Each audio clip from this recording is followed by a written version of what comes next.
It's something that none of us have ever been used to. And the worst part of it is that we don't know how it is going to unfold in the future. So, but what is one thing is so very sure is that nature, you know, whether it's the forest, whether it's the oceans, nature has got enough room, enough scope to calm us down, to compose us, to help us rethink, reorient, and probably provide solutions that could help us. Okay, the sense of wonder. Uh, if you, if anybody of you has ever read Rachel Carson, then she coined that phrase, and that's what we are all blessed with. You know. And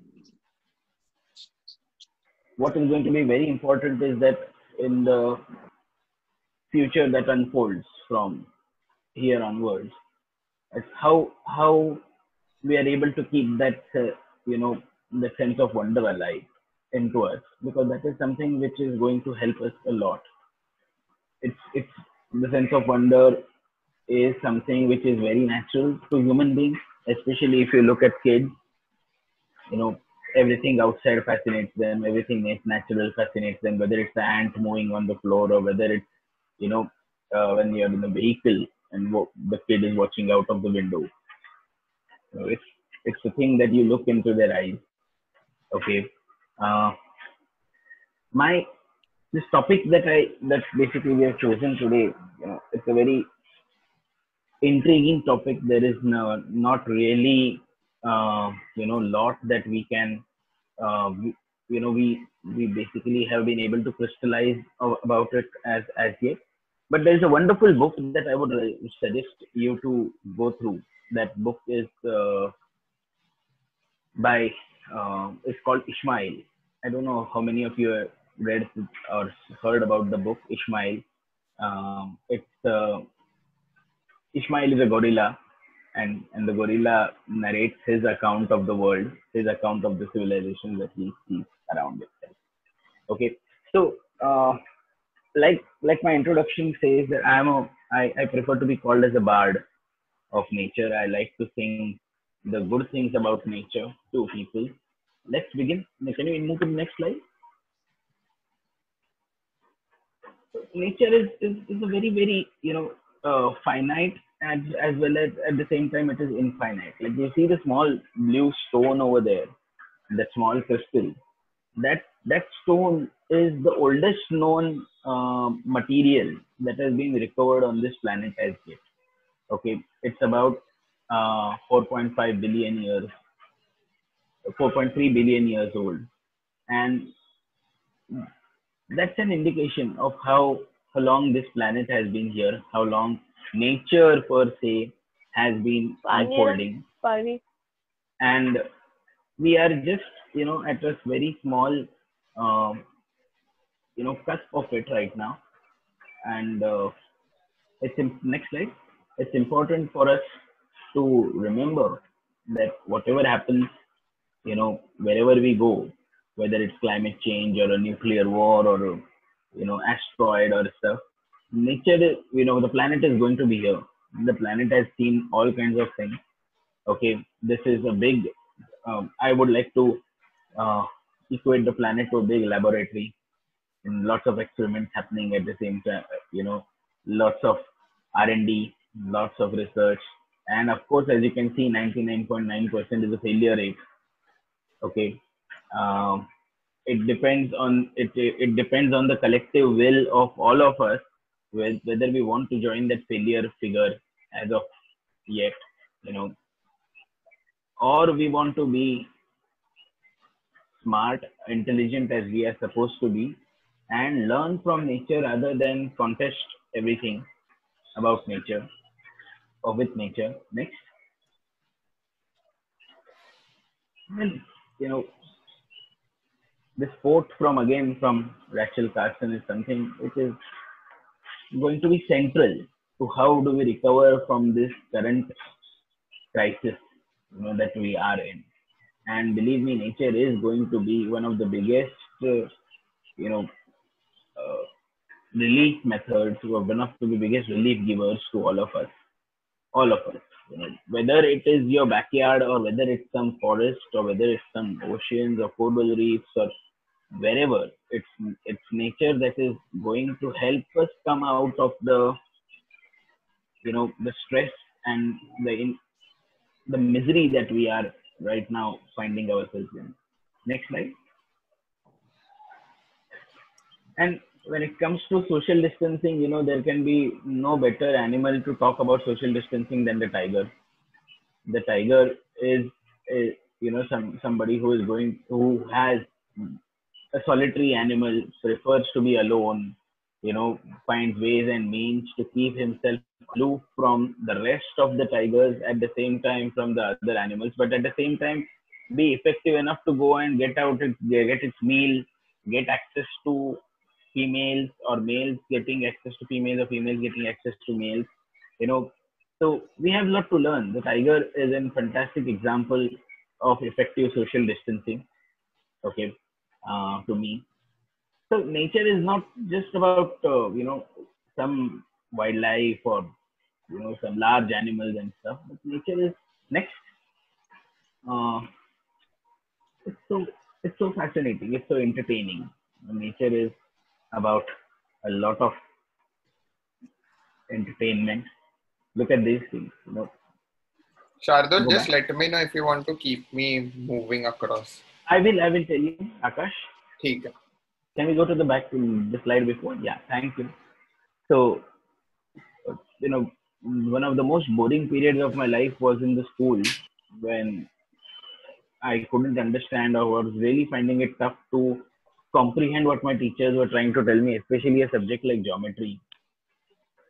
No amount of equipment, rounders, and whatever protractors we used to use, the circles were so amazing. But this is what basically nature has the power. It has the power to make you smile. Even in the most unreal moments. Next, Taka. Yeah. So sorry. Go back. It has the power to make us smile. It has the power to make us amazed. So how life can evolve with such nuances, with such micro detailing. So the last part. This is the world's largest moth, an Atlas moth. This photo is from Sanjay Gandhi National Park. And when I say the largest moth, it's basically from wingtip to wingtip. This particular specimen was about 26 centimeters. Okay, quite a huge moth or a huge butterfly to say so. And the interesting part, is if you look at this picture on the right hand side in the middle part, you will see a small yellow projection coming out. That yellow projection is the male. This large individual that you see in the front is a female, and the male is less than half the size of that female, and they are mating. Okay, it's an amazing equalizer. Nature, how it balances this whole act of making sure that both the sexes, whether it's the male or the female, have got equal prominence. And if you ask me as a naturalist or ask me as a entomologist, then I would say that the you know matriarchy or female dominance is something that nature prefers more. In fact, if you look at some of the most ancient organisms, most of the organisms have evolved to to come at a stage where the need of male is almost outdone. They don't need males, especially So as you go up in the hierarchy in evolution, we find creatures which have altogether done away with the need to have a male. Okay, so next. Well, at the same time, nature has the power to nourish us, to feed us, to make sure that every basic requirement that we have, which is of clean drinking water, of pure good air to breathe, the quality of life, that is something which nature continues to provide us. Okay, this is Panna National Park. Uh, in Madhya Pradesh. Beautiful, beautiful place. Okay. And if I don't need to go that far to give you an example, because right now in Mumbai, or Mumbai is a city where we exist because of nature. Every single drop of water that we get in our taps is coming from three protected areas: Sanjay Gandhi National Park, Tungareshwar Wildlife Sanctuary, and Kansa Wildlife Sanctuary. So all the water that we are getting, drinking water, is coming from protected areas. It's coming from wildlife sanctuaries and national parks. And whether you like or appreciate tigers or butterflies or snakes and frogs, it doesn't matter. You still have to save these places because they supply you with water, because they supply us with water. Okay. uh, Next slide. Crazy how nature has factor for everything. The figs that this monkey is eating. Okay, this is lion-tailed macaque, the most one of the most endangered primate in the country, in India. Uh, Lives in southern Western Ghats and is happily chomping away on fruits. If it was left to the monkey would have never come down to the ground. But this it prefers to live upon trees. The trees provide it with everything, right from its water needs to its food needs to its needs to access the society, to the monkey society. Everything is fulfilled by the at the tree top itself. Rarely this monkey travels down onto the ground. Next. What beauty exists around us, and how do we miserably fail to notice this? This is Kas Plateau in Maharashtra, Satara, and these floral blooms last for about 3 to 4 weeks in the late phase of monsoons. If you ever manage to make the time, please do make that effort to go out and see these things. Not because uh, you know I don't want. It's not about the ecotourism part, but it's just about going and helping out yourself, going and reassuring yourself that yeah, there is something that we need to be, that will impart us positivity.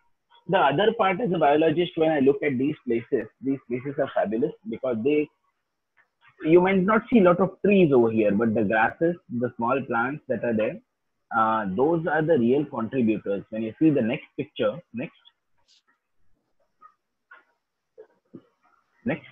sorry, that's it. Look at this again, a very similar place, lots of grasses, lots of small herbs, no trees, but look at the amount of life that they sustain. And that is, many of the times when when we talk to people about forests and about ecosystems, people say that, oh, forests should be green, lush and stuff. But that's not necessary. That's not necessary. In fact, the productivity of the grassland is something which is much more important. If you look at your food plate, all the cereals that we eat are grasses, whether it's rice, wheat, jawar, maize, bajra, sugarcane, whatever you pick up, they are all grasses. So the grasses that are providing the food. This is the typical scene from the African savanna. Thousands of animals grazing out. Okay, you won't see such scenes in Sanjay Gandhi National Park or in the Western Ghats because the landscape is undulating, lots of hills, lots of trees, lots of vegetation, but that vegetation does not really help in supporting large number of animals like what you see in front of you. Okay, so the quality of fodder is basically when it comes to the grasses. Okay, so the same thing if you go to Corbett National Park in Uttarakhand or Kaziranga in Assam, you will see scenes similar to this. Okay, lots of grasses, lots of wildlife. Okay, when we talk about evolution, okay, or the way life has manifested or turned itself, the biggest Akash, next slide. The सबसे बड़ा, somebody has asked me to speak in Hindi, so I will try and speak. एक सबसे बड़ा turning point जो था वो था evolution. मतलब इस 3.6 बिलियन ईयर्स की जो लाइफ का इवोल्यूशन है उसमें the single biggest turning point was chlorophyll, the evolution of chlorophyll. And chlorophyll is a molecule that basically helps in photosynthesis. It is, if you go to see, then it is just a molecule that transports oxygen. It is an oxygen carrier. It carries oxygen from one place to another. In the human body, next slide, we have a very similar molecule which does the same job. And if you look at these two molecules, the chlorophyll molecule and the hemoglobin molecule, well, there is not too much of difference in them. They both do the same kind of work. They both, you know, are absolutely the same molecule unless you replace that iron, वो बीच में जो Fe ion का है, जो haemoglobin का part है, और दूसरा मैग्नीशियम का पार्ट है जो क्लोरोफिल में होता है, उसको रिप्लेस कर दो तो both these molecules are interchangeable. Okay, if you look at जो इनका जो पूरा रिंग स्ट्रक्चर है, वो ring structure is almost the same. But nature at one point believes in, or the way it works, it replicates successes. Somebody, a cynic may call it a copycat, but I would want to rather say that nature replicates success. Rather than reinventing the wheel, rather than going back to the lab and doing R&D, nature would want to replicate. And that's what we see basically with the structural similarities and the chemical similarities between these two molecules. It is quite evident. Okay, next slide. Conflict management is something that nature specializes in.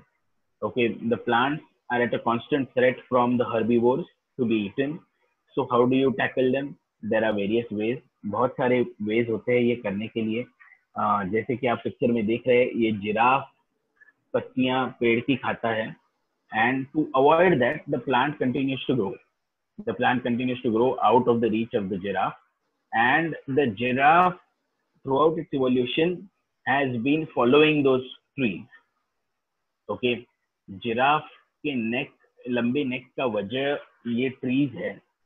The trees are what have made the giraffe into what it is today. If you look at the giraffe in this picture, it cannot access the leaves on the trees, but at the same time, it has got a difficult time to access the grass on the ground also. So the conflict, the plants want to avoid the conflict, the trees want to avoid the conflict. The only thing that they can do is grow vertical and find ways to run away.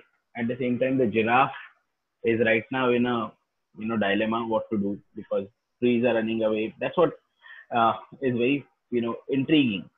If you look at the neck of the giraffe and the human neck, the number of vertebrae is the same.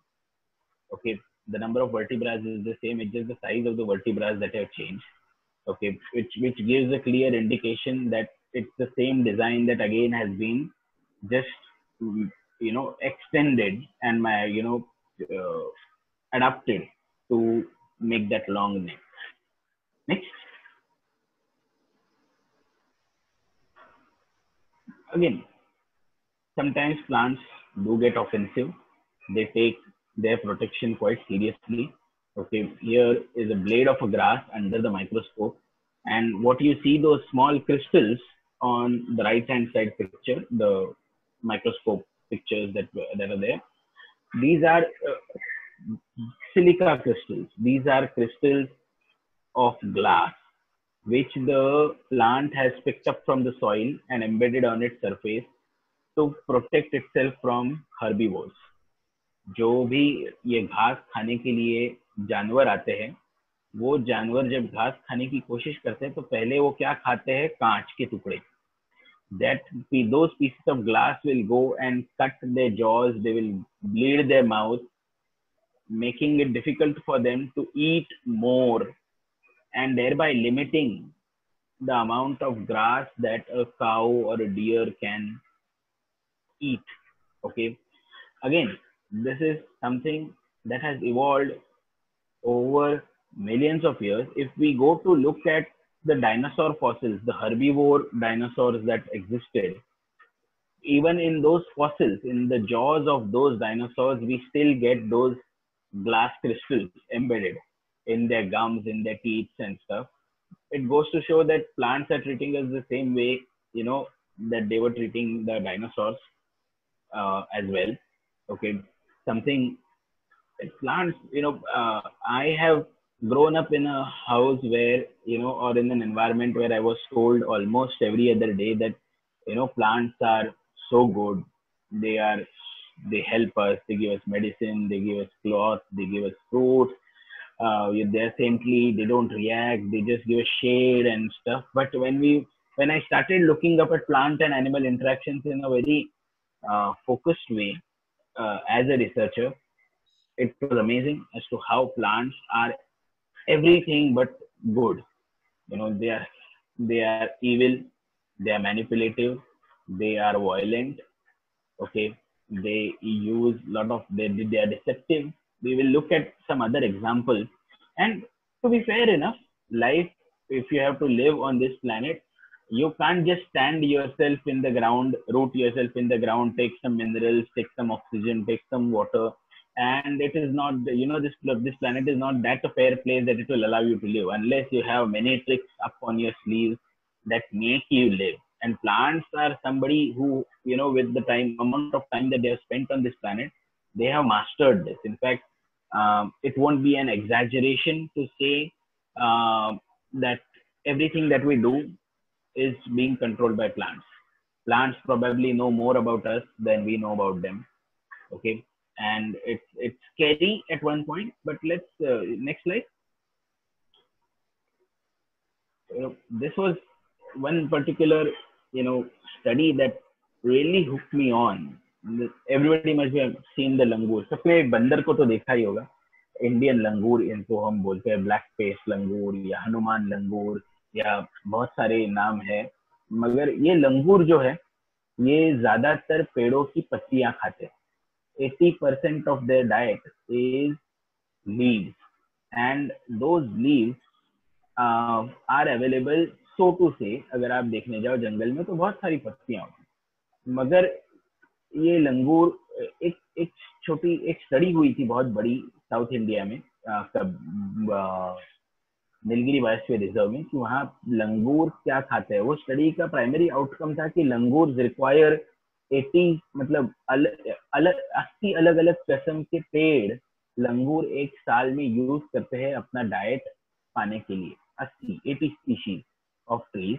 And एक बहुत ही important observation उस study का ये था कि लंगूर एक जगह पे आ जाते हैं, वहां पे पेड़ पत्तियां खाने शुरू करते हैं, और कुछ दिनों बाद, थोड़े दिनों बाद, लंगूर वहां से निकल जाते हैं और दूसरी जगह पहुंच जाते हैं. जो इंटरेस्टिंग बात था कि ये जो दो जगहों का डिस्टेंस था, वो डिस्टेंस काफी बड़ा था. तो कुछ कुछ केसेस में लंगूर 12-12 किलोमीटर दूर चले गए थे अपने ओरिजिनल प्लेस से फीड करने के लिए. ऐसा क्यों हुआ था? जब इसमें इंक्वायरी की गई, when this was researched in, what was being found out, what was found was when the langur started eating the plants, जब ये बंदरों ने ये पत्तियां खानी शुरू कर दी, तो इन पेड़ों ने खुद को टॉक्सिक बना दिया, जहर इस्तेमाल करने लग गए ये पेड़ इन बंदरों को भगाने के लिए. थोड़े दिनों में ये पत्तियां जहरीली हो गई, बंदर उसको खा नहीं सकते थे. मगर ये जब पेड़ अपनी पत्तियों को जहरीला बना रहे थे, तभी एक और चीज हो रही थी कि इसके आजू बाजू के जो एरिया थे, वहां के भी पेड़ों ने अपने आप को जहरीला बनाना शुरू कर दिया था. तब जब that's why when the langur has to move from this one location to another location, it has to move very far off, because the plants in the surrounding region had already made themselves toxic. The trees were talking to each other. They were telling that there is a threat, that is nuisance that is sitting on us right now, and this nuisance is most likely to move to you after it has finished its business with me. So better prepare yourself for that situation. And that's what plants were doing. Plants do talk. Plants, as a community, the plant community is an amazing community. We have now got enough research to show how plants live as a community. In fact, there is research that even shows that when in a plant community, if one individual is sick or one individual is malnourished, other plants supply it with nourishment, supply it with nutrition to keep up its healthy state. we know that plants are doing all these things. It's no longer a matter of fiction. So human beings uh, definitely have to learn a lot from plants. We look at plants as an individual. We talk of trees, of saving trees and stuff in a very individualistic way. But when you look at the community, it's a fascinating world out there. मेरा काम, मेरा research जो है वो plant और animal के interaction को के ऊपर ज्यादा मतलब है. वो मेरा थीसिस का टॉपिक भी है. ओके, शायद खत्म हो जाए इस साल. Next, parental care. Again when we look at you know अपने बच्चों के बारे में हम बहुत फिनिकी होते हैं.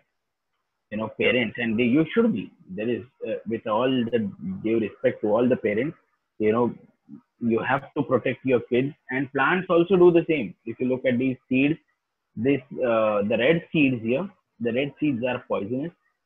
They, 4 seeds grounded, crushed, are good enough to kill a human being, but the leaves of that plant are edible.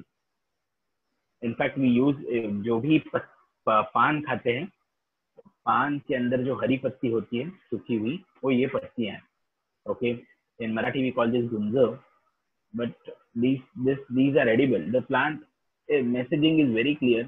You can eat my leaves, but don't eat my babies. Leave them alone. They can, or I will take you to task. And the other plant is khujli. Everybody knows about this. Again, the leaves are eaten away by animals, but the pods nobody will dare to touch. And the pods is where all that the plant has invested in lies. Okay, they want to take care. Parental care is not exclusive to human beings. Human parental care is very shallow. In fact, if you go to see, when you don't want your kids, the way things are right now, if you don't want kids in the house, you send them to a school or you send them to a creche. Okay, but nature, there are enough examples in nature where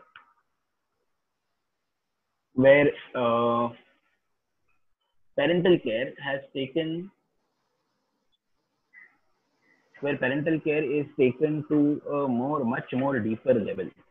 Okay, anybody, किसी को अगर कुछ अभी सवाल, किसी को कुछ है, कुछ पूछना है, तो आप प्लीज पूछ सकते हो.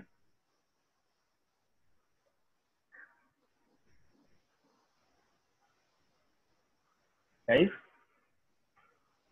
Is everyone like going through the session? Maybe if you have any questions or anything to share, and Shardul is happy to kind of respond to them as well. Just raise your hands and we can definitely talk. Yeah.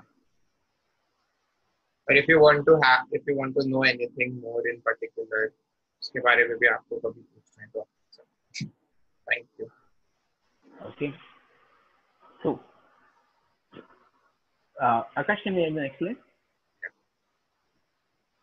Well, like I said in the beginning, nature has been giving us solutions. So all those who use Velcro, जो ये Velcro use करते हैं अपने sandals में होता है या bags में होता है या कहीं पे भी होता है, ये this Velcro is a direct output that human beings have derived from nature. Okay, it is very important especially when it comes to holding things in the place. If you look at those seeds, वो जो left hand side में जो seeds है काटे काटे वाले, those seeds वो evolve हुए हैं to grip onto animal skins, to fur, and to travel with the animals to different places. The same idea was adapted to make the Velcro that we have. So nature potentially has solutions that can help us in living a more sustainable and environmental friendly life. Okay, and solve a lot of problems that we have that we face today. Next.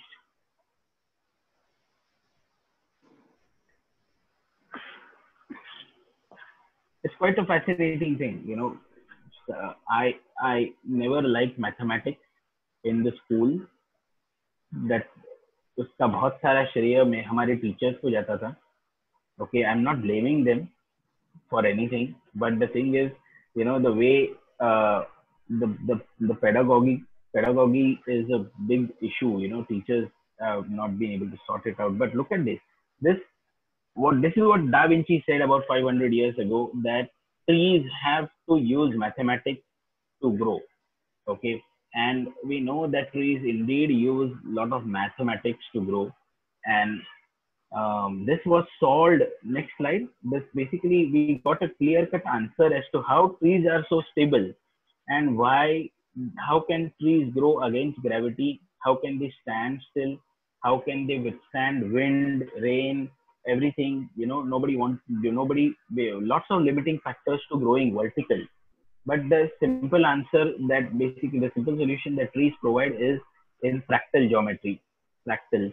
Okay, shapes that repeat themselves in different variations. If you look at the ancient, temples and the ancient buildings, again, fractals are something which are used primarily to for aesthetics, for stability, for longevity of the structure as well. And if wherever you go to Hampi, you go to Badami or any other places, you will see the fractals being used in almost all the architectural wonders that we have. Even the Giza, the pyramid. Okay. Next, I I told you at the start that plants are anything but good. There are two examples of the not so good plants that hardly anybody of us knows. The flower on the right hand side is इसको हम बोलते हैं fly trap, कंदिल पुष्प इसको बोलते हैं. और ये फ्लावर जो है, ये इंसेक्ट को ट्रैप करता है. यहाँ पे ये जो बल्ब आपको नीचे दिख रहा है फ्लावर के, वहां पे एक इंसेक्ट आके वहां ट्रैप हो जाता है. थोड़े दिन वहां पे ट्रैप रहता है, बाद में वो इंसेक्ट रिलीज हो जाता है, तो फिर उड़ जाता है. Very mean way of dealing with insects or dealing with pollinators it is. Okay, at the same time, the जो लेफ्ट हैंड साइड में जो गुलाबी कलर का फ्लावर है, the orchid, the bee orchid, ये एक बहुत ही विचित्र एग्जाम्पल है. This orchid is called bee orchid, and ये ऑर्किड वो हॉर्मोन्स प्रोड्यूस करता है जो एक मादा बी एक मेल बी को अट्रैक्ट करने के लिए यूज करती है.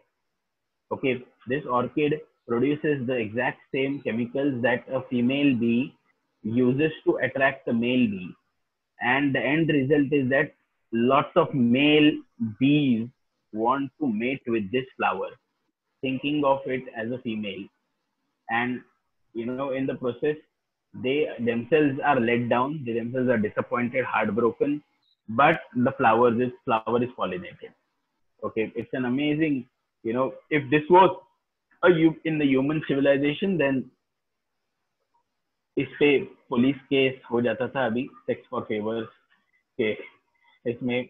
But nature doesn't really make follow these distinguishing. Nature uses all tricks and techniques, and there is nothing gray in nature. It is either you live or you perish, and you use all the tricks in the book to live and to make sure that you have got a life.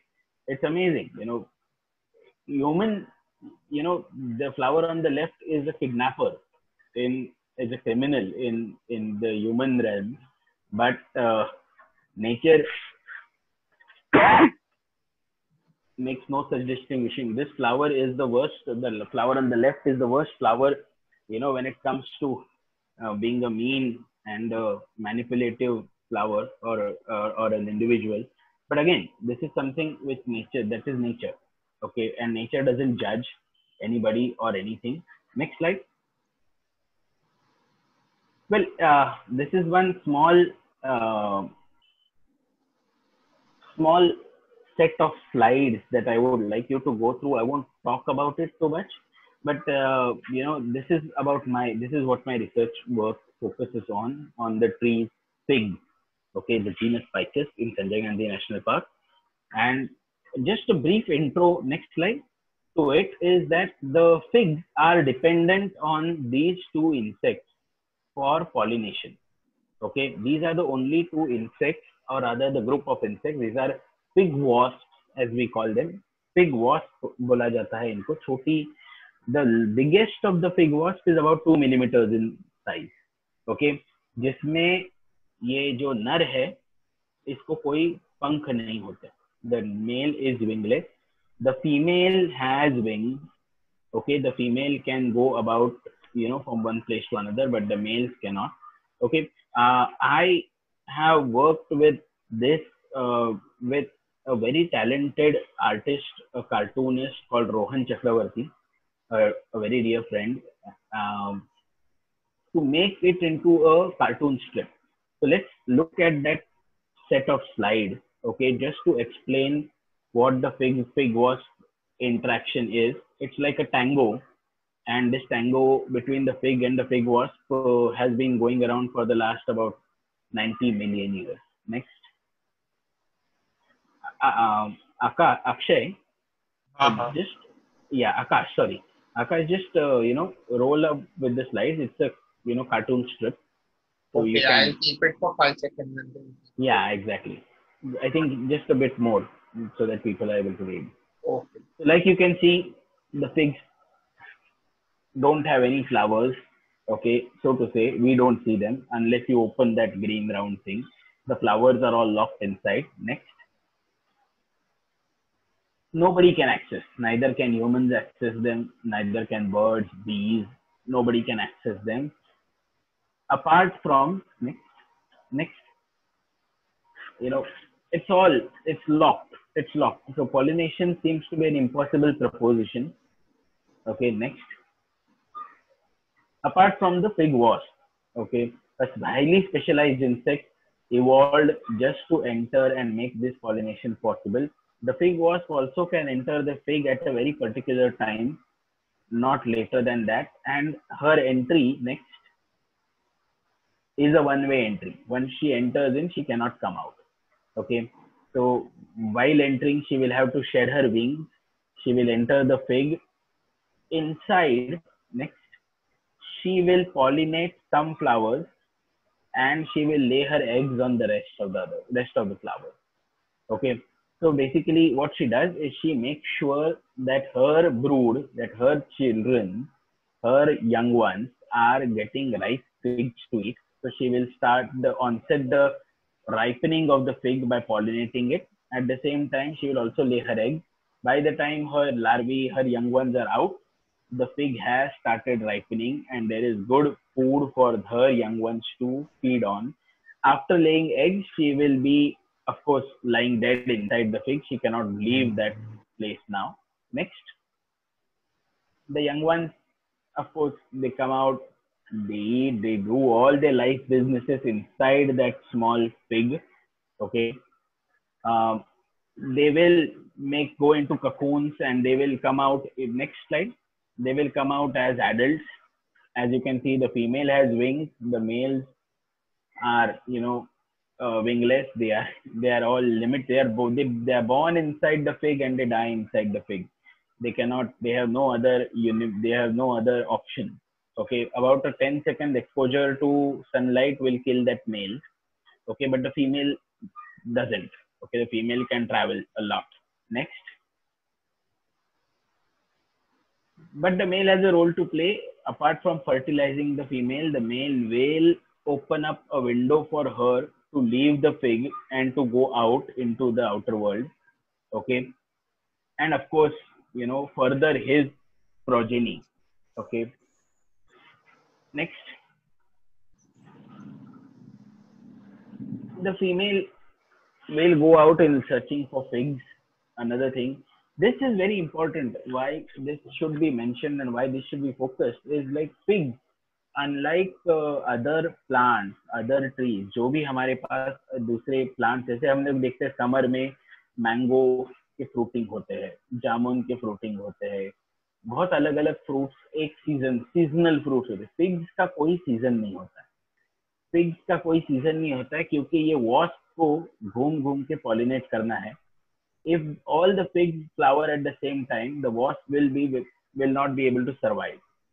Okay, so to make sure that the wasp reaches all flowering figs and stuff. So the figs have staggered fruiting. They, what we call in science as asynchronous, aseasonal fruiting pattern. So दो बरगद के पेड़ बाजू बाजू में खड़े होंगे, मगर एक को फ्रूट होगा दूसरे को नहीं होगा. ऐसा भी होता है, बहुत बार होता है, ऐसा ही होता है रादर. ओके, बिकॉज ये वॉस्प को जीना है. Okay, next. Shardul, I have a question here. Can I ask? Yeah. So, Please. So one of the question is, so if the male dies inside, then how do they uh, kind of mate with each other? Does that happen? Okay. That happens inside the fig itself. Okay, so all their mate selection, all their जो भी whatever is the precursor to breeding and mating, everything happens inside the fig. Okay. और फिर दूसरा question is, so if it dies inside the fig fruit that we eat, is that different than this fig या उसके अंदर तो how does that work? It's all the same. So all the figs you eat have all the insects inside it. Oh, okay. Yeah, that's what makes the fig more nutritious. Technically more high, right? Of course, yeah. And frankly, the fig is like a multivitamin, tablet. So it's not just the sugars that are there, but it's also the proteins because of the insects, the various other essential micronutrients that are there because of the insects inside. In fact, in मेरे research में हमने एक पेड़ को देखा था जहाँ पे ये figs जब लगे थे छोटे. From that time till the time the figs fell down after ripening, we were monitoring those figs and we found about 30 species of insects living inside the fig in this period of about 20-25 days. Okay, 30 different species of insects calling the figs their home. Okay, so you can imagine, you go out, step out, find a fig or a umber or a bargat ka ped, take a fruit and open it up and you will see hordes of insects coming out of it. Okay, that's why many creatures, that's why figs are very important. Okay, next slide. So the female reaches the other tree, the whole process goes on again, the cycle repeats itself. And because of this aseasonality and asynchronicity, what happens is the result is that there is no time in the forest, in the year, that some or the other fig tree is fruiting somewhere. What happens as a result of it? So that means that at any given time in the year, some or the other fig tree is fruiting, which means food is available to fruit eaters. Okay, and as next slide, as a result of it, what has happened across the world is that 1,200 species of vertebrates are exclusively dependent on figs for their food supply. When I say exclusive is a very statistical word, which basically implies that more than 70% of their food comes from figs. Okay, more than 70% of their diet is based on figs. So this is basically, if you look at a close-knit community, the figs and the fig wasp are an amazing example of mutualism, of living together. In fact, this has been going on for about 80-90 million years now. Okay, this tango that between the fig and the fig wasp, and this tango is beneficial to, you can see the amount of species that exist just because of this interaction that the figs and the fig wasps have with each other. Okay, this is something which is very, very, very interesting and characteristic. Next slide. We share our planets, not only with the wasp and not only with the figs, but so many other creatures. And these so many other creatures are very important because most of them are insects. Okay, if you look at that red figure, the red thing, that red area in the pie chart, those are all insects. The rest of the animal world is very small when you compare it with the insects, and insects rock literally. So when you look at, again, next slide. when you look at that red figure, about 60%, okay, of the insects known in this world belong to this group called the beetles. Okay, these are uniquely evolved creatures. They have modified their forewings into tough covering shield to protect themselves. And this, again, like the chlorophyll molecule, the evolution of this tough shield like outer covering was a evolutionary success. 60% of all the insects are beetles, and 15% of all the animals that exist on this planet, on the land, are beetles. Okay, that's how much successful that idea of evolution was. Okay, Darwin, Charles Darwin, he wrote that if there was any god, and if there was anything that fascinated god, then it must be the stars and the beetles.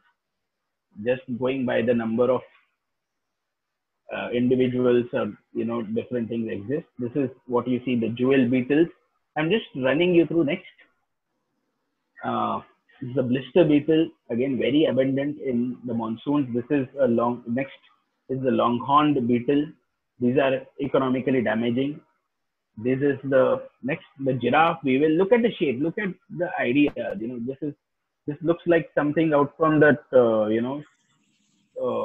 Bob the Builder kind of cartoons. This looks like a JCB or Earth Mover or something of that sort. But again, giraffe, we will. The analogy is very clear. Beetles, there are namesakes of beetles all over the place again. Next, the bigger namesakes, amazing stuff. No wonder, when you go back to that picture of the beetles, the one thing that I would like to definitely mention, go back, Akash, to that picture. No, the Beatles, the John Lennon group, the musician. Yeah. The memorial tree that was planted in the memory of the Beatles was destroyed by Beatles. Okay. So next. कौन से beetle ने किसको destroy किया? I didn't like. There was a memorial tree that was planted to commemorate the Beatles, the music group. Okay. And a type of beetle, an insect, destroyed that tree. Oh. The circle of life to talk about. Next, this is the tortoise shell beetle. It's amazing how they have evolved, how nature has played itself out. Human beings, we are talking of personal protective equipment right now. Look at the personal protective equipment that the beetles have evolved with.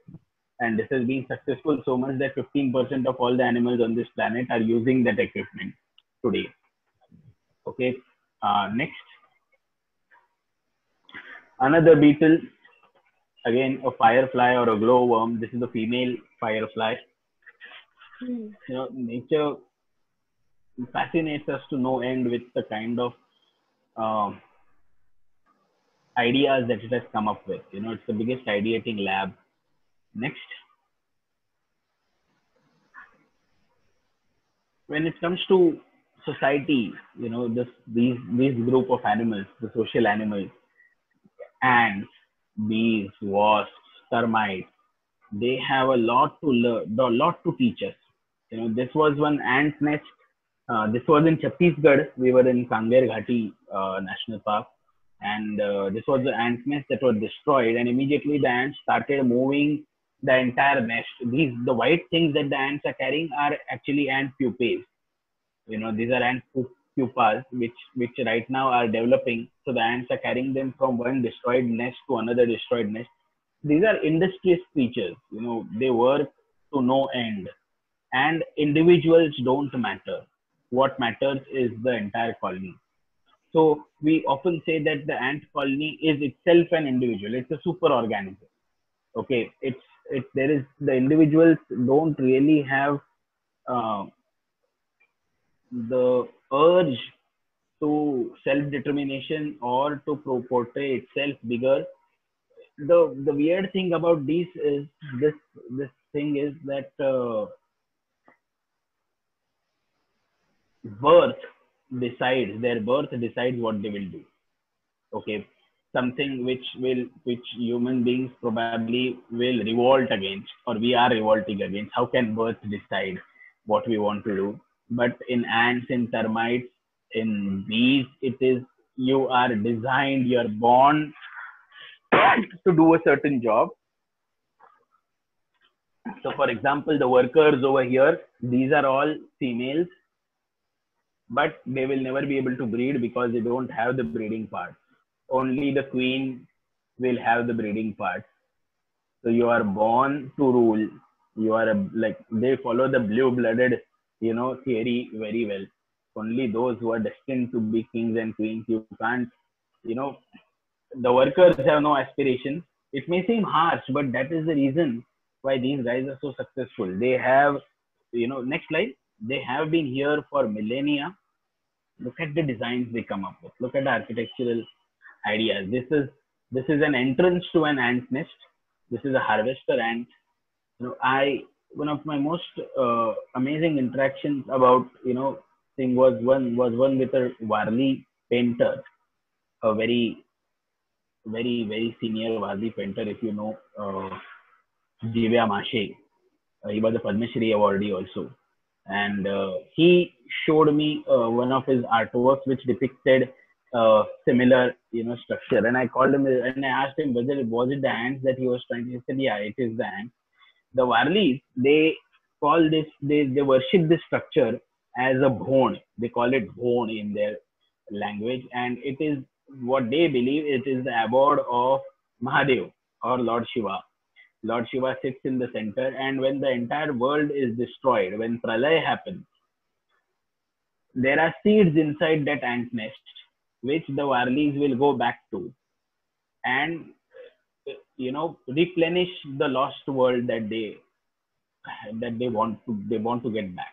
The seeds that the ants store. These ants are called harvesters because they go collect seeds from the forest, all kinds of seeds, and they store it in there. And the tribals in this region, in the Maharashtra Gujarat border region, they in the time of famine, in the time of scarcity of grains, they are known to dig up these ant nests to collect the seeds that are there, and lots of seeds are stored inside them. Okay, so that is what basically the Warli impression of it was, that these ants are not just collecting seeds, but they are helping us to create a backup of seeds for an eventuality. Next. And planning for the future is something that everybody does. This wasp is not carrying that caterpillar for herself. That wasp, as an adult, mainly feeds on pollen grains and nectar, but that caterpillar is going in to feed her young ones. Okay, the caterpillar will end up in this next in this pot. This is what the mother wasp has made, and the caterpillar will be stuffed inside that. In fact, lots of caterpillars will be stuffed inside that pot, and one egg will be laid on them, and that pot will be sealed. Now, the interesting part is the eggs, when it hatch, it has to have fresh live food. So, can you go back, Akash? This caterpillar is not dead. This caterpillar is stunned. It's paralyzed. It will not decay. It will not rot. It will continue to live until the larva eats it off. Okay. So it's again something which is very interesting for us to know, because storing of food, storing of meat especially, is a big problem. Okay. And these guys have worked around it very well. And look at the structure. It's fascinating. The pots that they make. This is, of course, again from Sanjay Gandhi National Park. Next, but this is very common even in your houses. You will find bees. Next, bees again, they go around. Of course, like when we talk of bees, there are about 16,000 different species of bees. But the more famous of them are just the 4 bees that we call honey bees. They are social bees, and the rest of them are not. They mostly are solitary bees. But bees are responsible for almost 1/3 of our food plate. Okay. They go around, each bee in a single day, each worker bee will visit around 4,000 flowers to make its own quota of food. Okay. And at the end of the day, the worker bee will be as hungry as she was at the start of the day. Okay. and they do so much work that in about 5 to 6 days the bees die. The adult bees die. Their shelf life is about 5 to 6 days, and they die sheerly because of the wear and tear. Next, but they contribute not only to their colony, but they contribute to the entire humanity. You can look at the ideal situation in a market with bees and without the bees. A lot of our fruits, a lot of our vegetables, a lot of our daily food items will go missing if the bees are not there. Next, like what I said in the start, life, we have come at a cusp when humanity has started actively looking at nature for solutions, and it has continued. Like with the Velcro, what we discussed before, the Velcro was one of the ways, but we will just next look at how nature has solved some of our most pertinent problems. The bullet train, okay, the nozzle, the beak of the bullet train is basically delivered by the kingfisher. The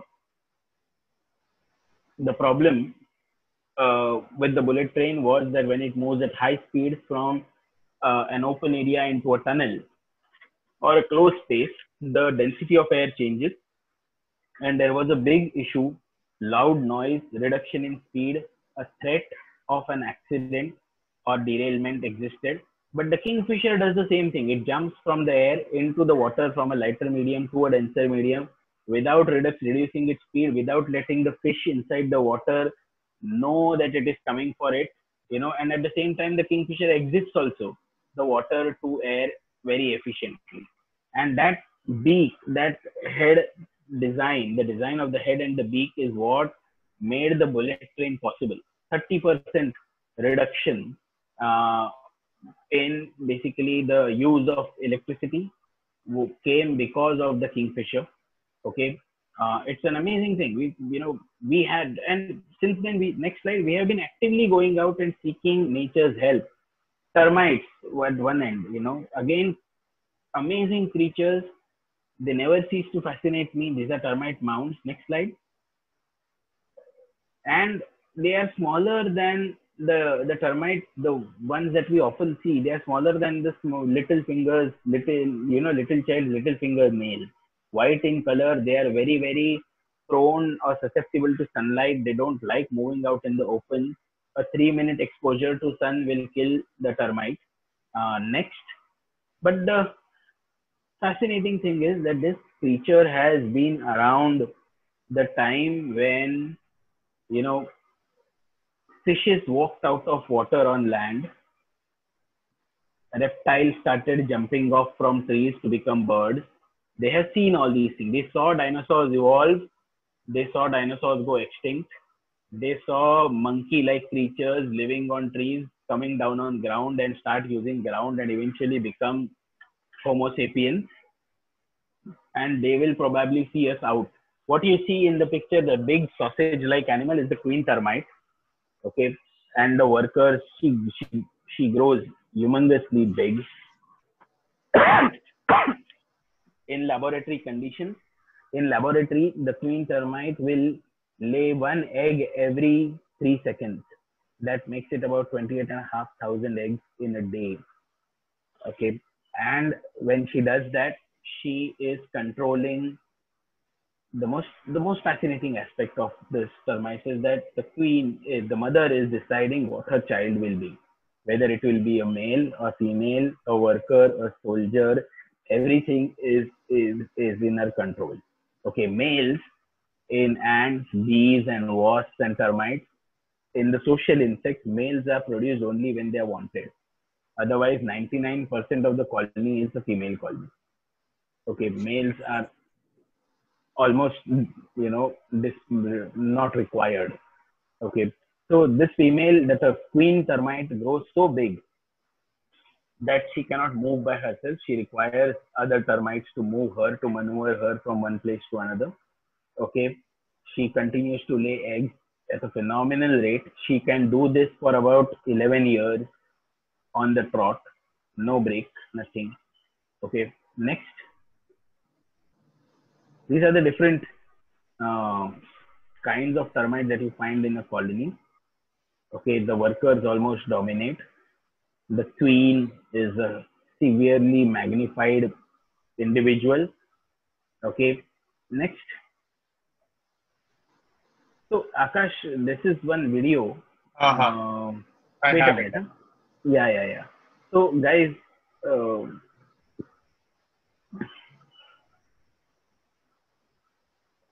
इसको play करो.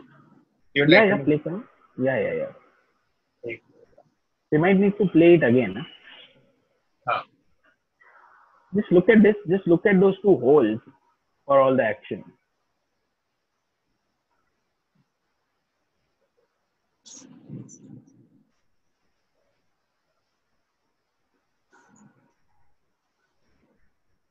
This is a termite mound that we opened up, and within 18 minutes, that opening was sealed back by the termite. So I have spared that 18 minutes into 20 seconds. Can you play that again, one? You know, when a tragedy strikes, when an eventuality or a accident strikes, how does the community respond to it? The termites are the best, you know, inspiration that we can get when it comes to rebuilding ourselves. You know, not only ourselves as an individual, but as a society as well. And within minutes, this thing is sealed up, it's repaired. You know, these are small creatures. These are so small that you need to really look hard to be able to notice them. But the things that they can achieve are phenomenal. Next, thanks, Akash. It's everything so perfect. You know, nature. I'm just taking you through some ideas in the last closing minutes as to how nature has the potential. If you look at the forest floor, this is an ideal forest floor picture. Everything seems so perfect. Even if I remove some leaves from one place and put them at some other place, nothing is going to change. It will still look perfect. It will still look intact.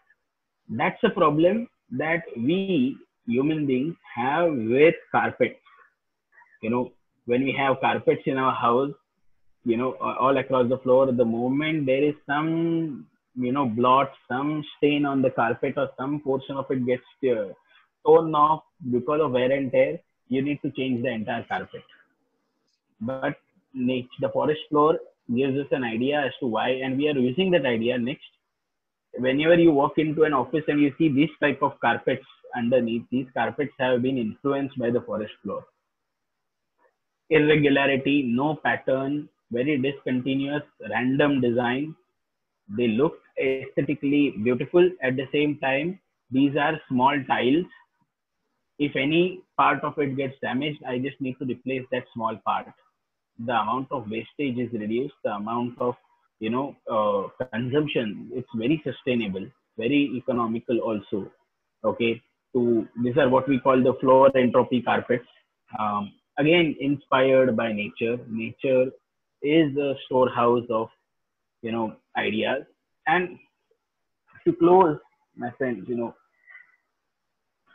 we are we are debating lots of things right now. We are debating where India is going. We are debating, you know, how what our response to COVID-19, what our response to China, what our response to all kinds of problems that exist around us is. But you know, the biggest positive about this this country is that it fascinates you to no end, with its beauty, with its charm, with its adventures that it entails, and even with the problems that it entails. You know, this country is uh, very, very fascinating.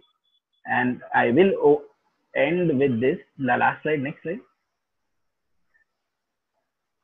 It's like a planet rolled into one country. This is the Greater Himalayas. Next slide, Akash.